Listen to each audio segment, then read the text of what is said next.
Recently, I was doing a culture of feedback workshop, and at the beginning of the session, one of the leaders said, "This feels like we're just buttering people up to get to the real point of the feedback conversation."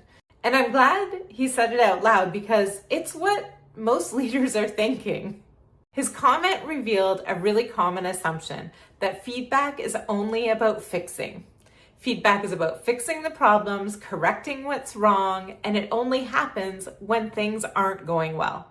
But when that's the only kind of feedback conversation we have, that can break trust and make our feedback not be received in a way that makes positive change.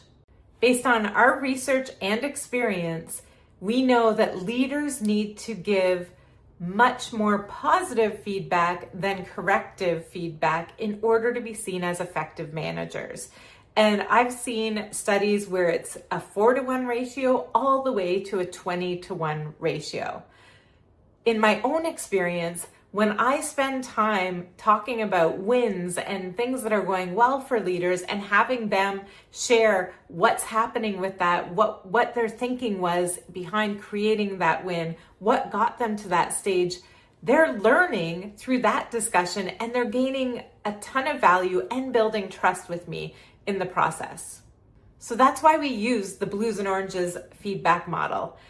Blues are about recognizing and celebrating things that are going well, diving in and understanding what's behind that success. Spending time on blues regularly builds trust, it creates clarity, it makes expectations more visible. People know what kinds of behaviors, what ways of thinking are being successful in your environment.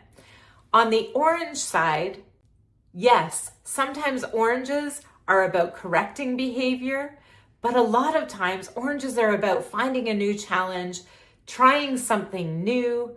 It could be a question around what challenge could be next for you. Where do you want to stretch? Or what do you want to do differently?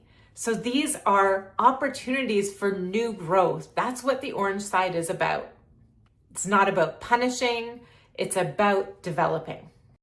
When we're using blues and oranges feedback regularly, feedback starts to flow up, down, and across the organization. We create an environment where, yes, when you have something to correct or feedback to give that is constructive, it's not seen as a scary conversation. It's part of our everyday. We're used to talking about what's going well and what might have some opportunities.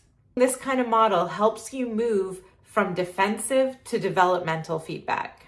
We have a free micro course on the blues and oranges, and it is part of what we do in our everyday coaching in the moment during our fundamental people leader program. So reach out if you have questions, and I'll pop the link for our micro course in below.